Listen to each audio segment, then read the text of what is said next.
Hello everybody, welcome to Friday. Thanks for tuning in for my usual Friday message. I'm Toby, your Chief Executive. I think I promised sunshine.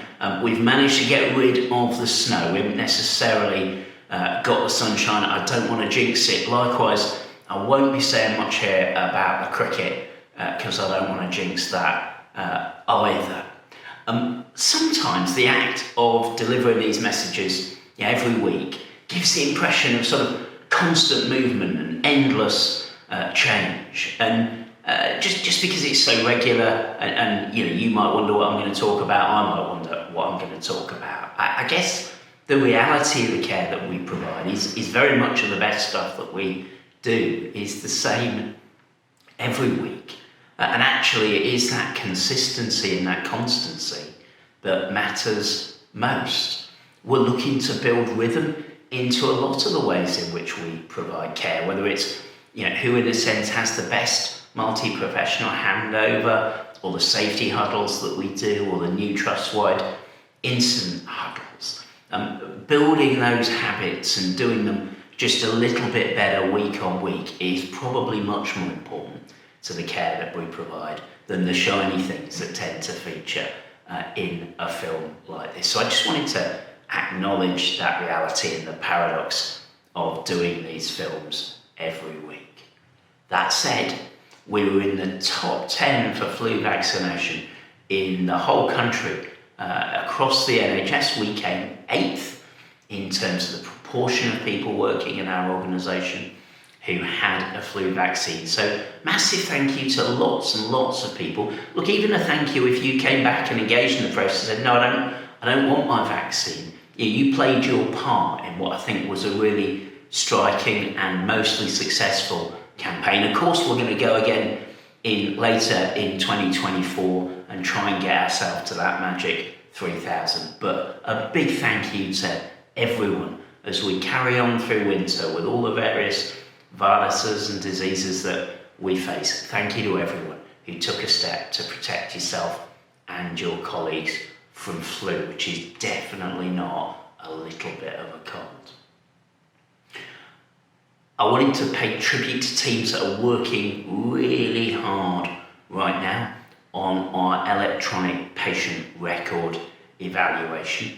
You're aware that we're working with our colleagues at System 1 to see if we want to maintain our existing electronic patient record. If we do, what improvements we can make to the system over the rest of 2024 and going into 2025.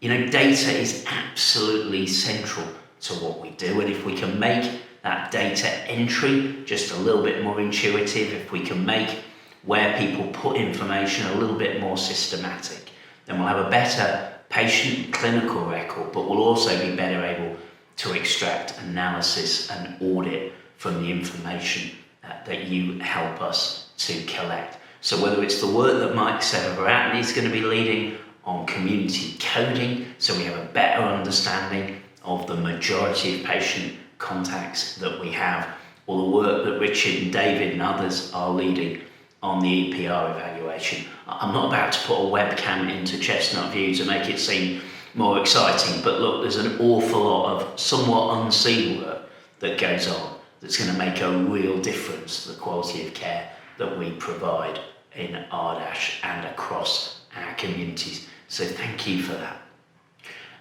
Finally, I wanted to recognise the work's being done in our care groups to respond to what I hope is a shared desire to really focus hard on the quality of care that we provide and the outcomes from that care. We began to see the first fruits of our care group clinical leaders coming forward with their top priorities for improvement outcomes. So in children's health, for example, we're going to focus really, really hard on toilet training as part of work to try and improve school readiness. Leg ulcer healing rates, the timeliness and extent of that is a priority for our physical health team. And for most of our adult mental health services, their particular focus is for early intervention psychosis indicators, not just as part of the national audit, but also as part of testing the effectiveness and timeliness of the services that we provide. Those are locally generated quality outcomes that we think over the next 18 months it will be important to focus attention, time and money on. I'm not ignoring talking therapies. You've had national indicators, particularly around recovery rates, for a long time, and you're very much leading the way. But we wanted to move this organisation's information and management focus onto the quality of care that we're able to provide, to be honest enough to test that against the views and experiences of our patients and against peers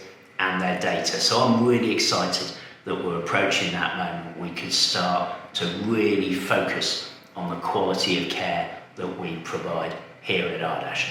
I promise you, I'm not giving you a hint there about the outcome of the investment bids process. Clinical Leadership Executive next week meets to consider how we get £22 million worth of bids into that £3 million pot that we've worked so hard to create, you've worked so hard to create.